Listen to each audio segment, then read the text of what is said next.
രാജ്യം കാത്തിരുന്ന ഇന്ത്യയുടെ നിയമ ചരിത്രത്തിൽ തന്നെ അപൂർവമായ ഒരു കേസിലാണ് ഇപ്പോൾ വിധി പ്രസ്താവം വന്നിരിക്കുന്നത്. കേസിൽ കുറ്റക്കാരെന്ന് കണ്ടെത്തിയ 6 പ്രതികൾക്കും പരമാവധി ശിക്ഷ 20 വർഷത്തെ കഠിന തടവിന് കോടതി വിധിച്ചിരിക്കുന്നു. ഓരോ പ്രതികൾക്കും പ്രത്യേകം ചുമത്തിയ വകുപ്പുകൾ പ്രകാരം ആ നിലയിൽ തന്നെ പ്രത്യേകം വിധി പ്രസ്താവം തടവിന്റെ കാലാവധി അടക്കം വരികയും ചെയ്യുന്നുണ്ട്. അപ്പോൾ ഈ വിധി പ്രസ്താവം പ്രാഥമികമായുള്ള വിവരങ്ങൾ പ്രകാരം പരിശോധിക്കുമ്പോൾ സുപ്രധാനമായ 2 കാര്യങ്ങൾ ഈ കേസുമായി ബന്ധപ്പെട്ടുണ്ടാകുന്നു. ഒന്ന്, എല്ലാ പ്രതികൾക്കുമെതിരെ ബലാത്സംഗ കുറ്റത്തിന് ശിക്ഷ കോടതി നൽകിയിരിക്കുന്നു എന്നുള്ളതാണ്. അതായത് പ്രതികളുടെ ഏറ്റവും പ്രധാനപ്പെട്ട വാദം ബലാത്സംഗത്തിൽ മറ്റുള്ളവർ പങ്കെടുത്തിട്ടില്ല, ആ ക്രൈമിന്റെ ഭാഗമായിട്ടുണ്ടെങ്കിലും ആ പെൺകുട്ടിയെ ആക്രമിച്ചിട്ടില്ല എന്നുള്ള പ്രതികളുടെ വാദം കോടതി പൂർണ്ണമായും തള്ളുന്നു. 6 പ്രതികൾക്കും ബലാത്സംഗത്തിന് തന്നെ കോടതി പരമാവധി ശിക്ഷ വിധിക്കുകയാണ്. ഒന്നാമത്തെ കാര്യം.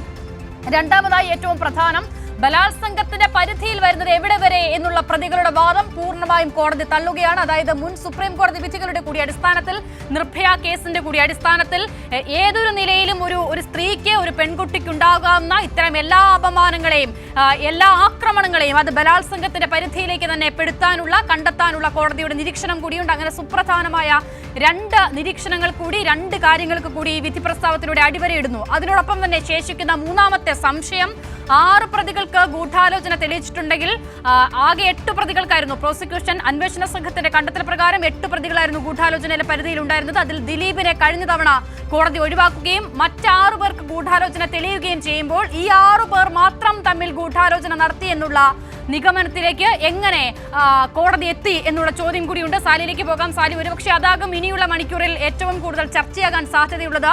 ഈ ഗൂഢാലോചനയ്ക്ക് നേതൃത്വം നൽകി എന്ന് പ്രോസിക്യൂഷൻ ആരോപിച്ച അന്വേഷണ സംഘം കണ്ടെത്തിയ ആൾ പ്രതിപട്ടികയിൽ നിന്ന് കുറ്റവിമുക്തനാകുകയും മറ്റ് 6 പ്രതികൾക്ക് മേൽ ഗൂഢാലോചന തെളിയുകയും ചെയ്യുന്നു, അല്ലേ? അതായത് ഈ കോടതി കുറ്റവിമുക്തനാക്കിയ A8 അല്ലെങ്കിൽ 4 പ്രതികൾ, ദിലീപ് ഉൾപ്പെടെയുള്ളവരുടെ കാര്യത്തിൽ കോടതി ഇന്ന് ഓപ്പൺ കോർട്ടിൽ ഡിറ്റക്റ്റ് ചെയ്യുമോ എന്നുള്ളതാണ് ഏറ്റവും പ്രധാനപ്പെട്ട കാര്യം. അതായത് ഏതെങ്കിലും തരത്തിൽ കോടതി ഓപ്പൺ കോടതിയിൽ ഇത് പറഞ്ഞാൽ, ഇപ്പോൾ പറഞ്ഞതുപോലെ ദിലീപിനെ എന്തുകൊണ്ട് കുറ്റമുക്തനാക്കിയെന്ന് തുറന്ന കോടതിയിൽ ഇപ്പോൾ പറഞ്ഞാൽ മാത്രമേ നമുക്ക് ഇപ്പോൾ ഒരു അറിയാൻ കഴിയൂ, അല്ലെങ്കിൽ ജഡ്ജ്മെൻറ്റ് പുറത്തു വരണം. അതാണ് പ്രധാനപ്പെട്ട കാര്യം. ഈ ജഡ്ജ്മെൻറ്റ് കൂടത്തിൽ കോടതി പറഞ്ഞ 1-2 കാര്യങ്ങൾ കൂടിയുണ്ട്.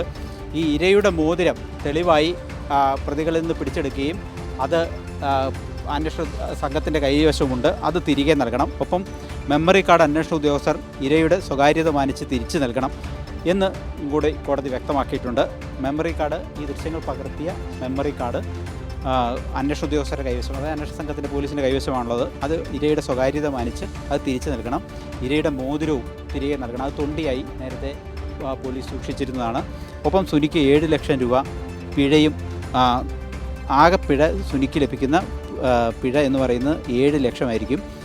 എല്ലാവരും ഏറ്റവും വലിയ ശിക്ഷയായ 20 വർഷം തടവ് അനുഭവിച്ചാൽ മതി എന്നാണ്. അതാണ് പ്രധാനപ്പെട്ട 2 പോയിന്റുകൾ. ഇപ്പോൾ പിഴയിലേക്ക് ബലാത്സംഗത്തിന് 20 വർഷം തടവ്, പിന്നീട് ഓരോ കുറ്റത്തിനും പ്രത്യേകം ശിക്ഷാ കാലാവധി 3 വർഷങ്ങൾ വരെ ഉണ്ടായിരുന്നു. അപ്പോൾ അത് ചുരുങ്ങുന്നു. ഏറ്റവും പരമാവധി 20 വർഷം അത് അനുഭവിച്ചാൽ മതി. അതിൽ തന്നെ ഇതിനോടകം തന്നെ ശിക്ഷ അനുഭവിച്ച കാലയളവിൽ വിമുക്തി ഉണ്ടാകുകയുമുണ്ട്, അല്ലെ, ചെയ്യുകയും ചെയ്യുന്നു.